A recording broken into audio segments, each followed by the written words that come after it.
bagenzi je urumva ari ikintu ngaha nitegereje ndibaza none abantu murabona hariho parking hariho amamoto hariho imiduga ese iyo bakeneye gufungura bafungura hehe iyo banyotewe bimara akanyota hehe iyo imvura iguye bugama hehe ariko vraiment uriko uraraba ino video ufise akanoti bino ndakuzaniyeho wicira amafaranga.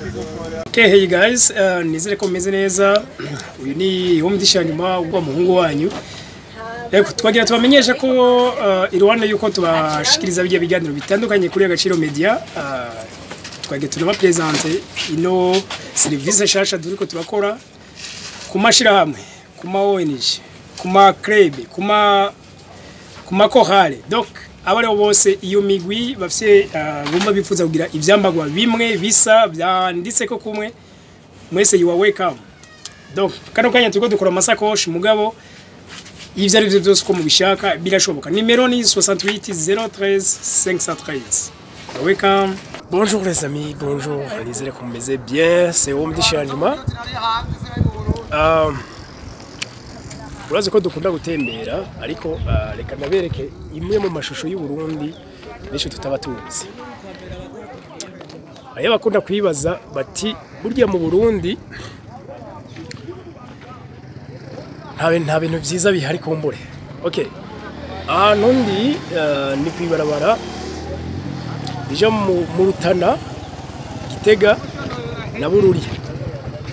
Donc no hari lompo ishobora ihuza aho hantu hatatu hose ndababwiye na Bujumbura nako na Bujumbura nabeka rino barabara by'ukuri ukuntu ari giza ukuntu ari giza bashobora kwibaza ati eske ibi ni mu Burundi bwa 2023 ibaze noneho za 2040 za 2060.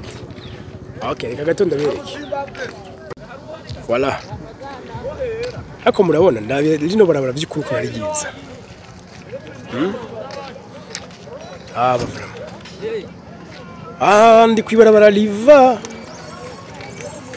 i Bujumbura.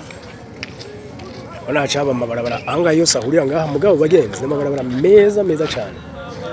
Okay, reka ko murenda bereka kino gipankarte murara. Donc uvuye ngaho urabona ko gushika Rutana ari birometero 37.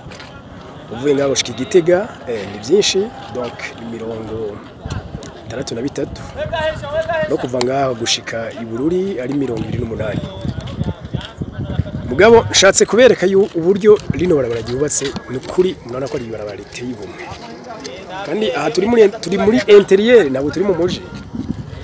Voilà.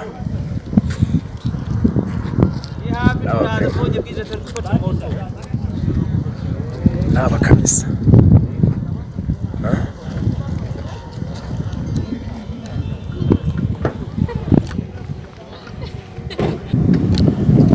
Bagenzi ariko nababeshe kimwe mu byo mbona ngaha donc biyakenye usigaye ngunda gushika ahantu keshi nje nabati voilà hano hantu ndahabona sindi umuntu atahuriye ibintu byinshi mu bijanye na business mugabo kameme ushaka kuraba nk'ahantu nta nyubako n'imwe ihari mugabo kandi hahurira abantu benshi. Ibaze hahurira abantu benshi murabona hari hegera mbona hari na parking y'imiduga mugabo ukuntu donc abarundi ndiko ndabona badatahura ibijanye na business bese ko nta nyubako n'imwe ihari. Haba ibijanye na restaurant nta na kimwe gihari, haba ibijanye n'utubari nta na kimwe gihari, haba ibijanye eka n'indi nyubako yose. Donc agera umuntu aca yibaza ati none imvukira zo ngaha zirabibona mukaba muri ko murakurikirana